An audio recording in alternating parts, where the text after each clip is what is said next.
I'll tell you something. He's been around the block. He's told amazing true stories all over the country. He's a 7-time Moth Story Slam winner. 7-time? Ladies and gentlemen, please, for wherever you are, please, right now, start giving it up for Mr. Bill Ratner.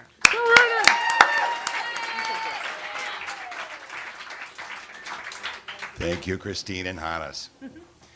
My uncle, Bobby Jellison, was Bobby the Bellboy on I Love Lucy. And my uncle was a mystery, a family myth with an Irish tenor voice that was rich and rubbery, and he was an actor in a Midwestern family of school teachers and businessmen. And he was also somebody who no one seemed to really know that well.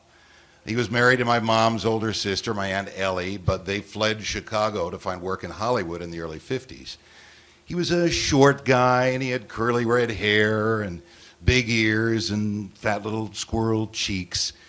And he had this voice that was kind of an insinuating, intimate, funny voice that got him a lot of work in network radio in the 40s. He played the role of Calamity in Tom Mix with Tony the Wonder Horse, and Buster Gunn in The Big Guns starring Donna Reed, Muggsy Modoc in Girl Alone. And when I was a kid, I used to hide under my cowboy-themed bedspread and listen to my brother's crystal radio set at night that he made in 9th grade science class. And I'd take the little wire and kind of scrape it across the tiny crystal diode and put the headphones on and listen for my Uncle Bobby. But by this time, most of the comedies and dramas had been taken off the air, migrated to television. So I had to listen to stuff like the High Life Hit Parade Music Hour with the musical stylings of Les Paul and his fabulous guitar. Brought to you by Camel Cigarettes. I'd walk a mile for a camel. Now, when my aunt and uncle got to Hollywood, he auditioned for Desilu Studios. And he was cast as the plumber, the delivery boy, in the brand new sitcom I Love Lucy. But then when Ricky and Lucy decided that Ricky needed to be in Hollywood in order to get work for his Cuban orchestra, Bobby was cast as Bobby the Bellboy to service Lucy and Ricky in room 315 of the Beverly Palms Hotel in Hollywood. And when those episodes aired, my uncle became an instant celebrity. People bugged him for autographs on the street and demanded that he do dialogue from the show. Knock, knock. Mrs. Ricardo, it's Bobby. Hey, you know that beautiful Kelly Green ballroom gown of yours? I got it all dry cleaned for you. And I got another dozen long stem red roses from Ricky. And oh, there's a card here with it too. So, my Uncle Bobby was not a bitter man when he started. He was a successful man. And he didn't have any kids. Neither did Ellie. My brother and I were their only nephews. But we never heard from them. No Christmas cards, no invitations to Disneyland. I figured there was something inviolable about the lives of the stars. And I pictured my aunt and uncle living like Nick and Nora Charles in the Thin Man movies, wearing silver lame and black velour. On a Saturday morning, I was watching Captain Kangaroo on TV, and I just hated this guy. He was such an insipid twit. Well, Mr. Green Jeans, what do we have to talk about today? But the only thing that was on at 9 o'clock in the morning on Saturday was the adventures of Spin and Marty and Mighty Mouse. I got a phone call from my friend John Waterhouse. Bill, we're at Jim's radio and TV store, and Jim just showed us how to attach a microphone cable to the volume control of a radio and turn it into a PA system. You can hear your own voice. Now, for adolescent boys, the idea of actually being able to be louder was earth-shaking. So I bought a soldering iron. I changed every radio in my house to a PA system. John Waterhouse, Steve Gray, Skipper Hastings, and I formed the Brotherhood of Radio Stations. Our motto, never stop talking. I was determined to meet my uncle. I wanted to do what he did. And maybe someday, if I came to Hollywood, he could mentor me. I was family, But I hadn't seen my aunt since I was 6 when she came through Minneapolis on the train and gave me a black and white glossy of Bobby in front of a big RCA microphone on the Danny Thomas radio show with his hair slicked back and the smirk of stardom on his face. I thumbtacked the photo to my wall next to a picture of the Minnesota Gophers football team headed for the Rose Bowl. I was 26 when I finally got in touch with my aunt and uncle. I called them, and my aunt picks up the phone, and I said, "Aunt Ellie, I'm coming to visit." Well, honey, Bobby's really not feeling very good these days, and there's not a lot of room for you to stay in the apartment. I said, "Look, I'm family. I want to see you." She finally agreed that I could come, but told me to stay in a motel. So I checked into the Westwood Motel on Wilshire Boulevard by the Avco Cinema on a Friday night, and Saturday morning I met my aunt in the parking lot. And she was a tentative, muddling version of my mother. She kind of nervous and very formal. And she walked me down an alley to their apartment, which in fact was a lovely, roomy townhouse, Spanish style, with lots of antiques and photos of Bobby. My uncle sat in the kitchen in a wheelchair, asleep, wearing white flannel pajamas. And I recognized him immediately. But in person, he was small and fragile, and his nose was red and swollen.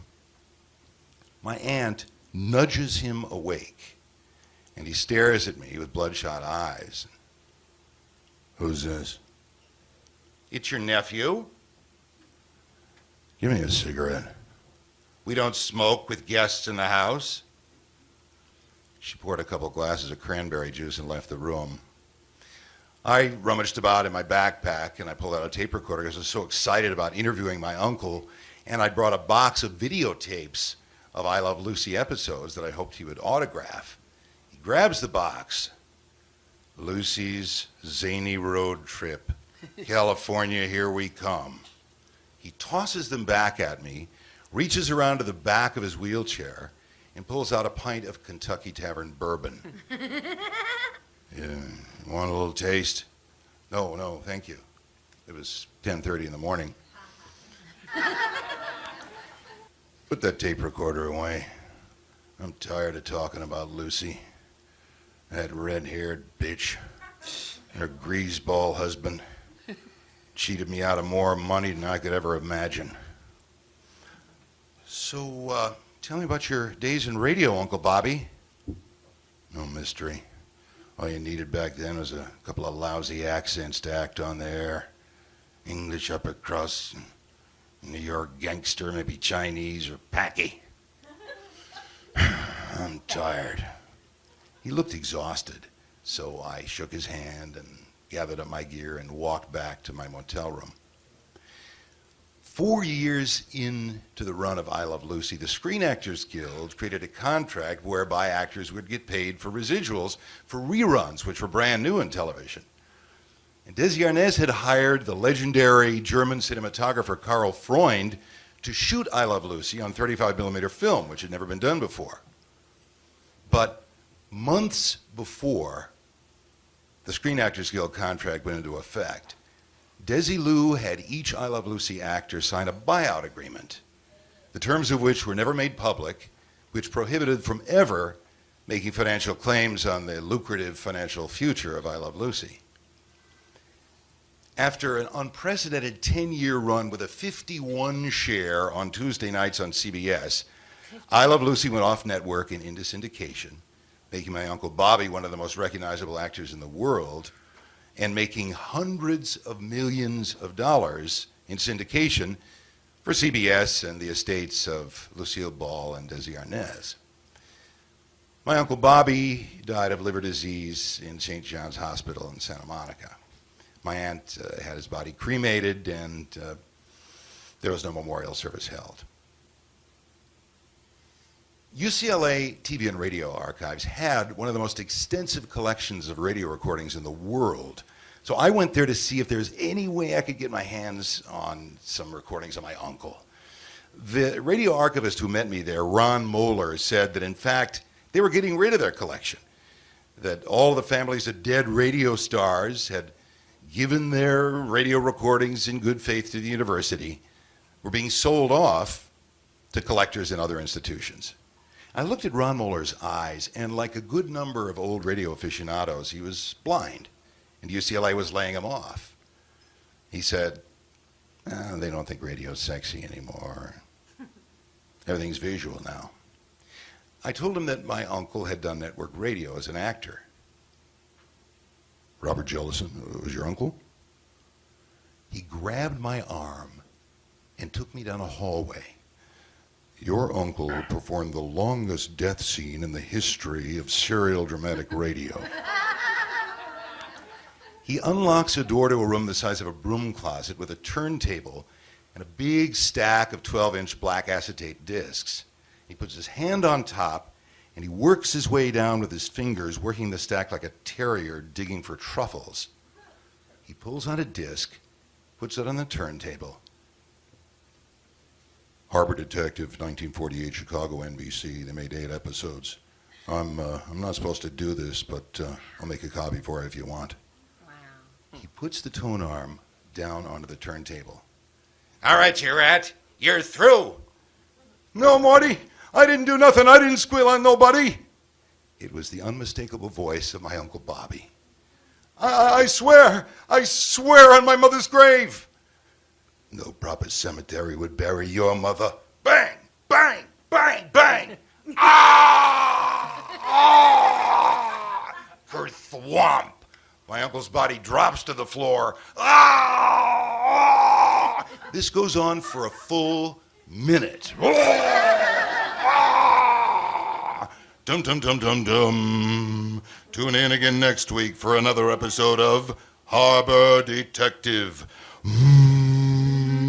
Foghorn sounds in the distance.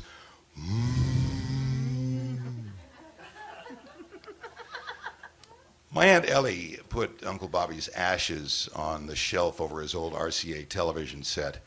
And I thought of offering her my cassette of Harbor Detective as a memento that she could place next to his ashes on the shelf, but she didn't need to hear his extended death scene. She died about a year later. 2011 is the 60th anniversary of the first season of I Love Lucy. Bobby the Bellboy is still on the air. $10 million is what the show makes in syndication every year. My uncle lives on in an unpaid electronic firmament of phosphorescent black and white pixels.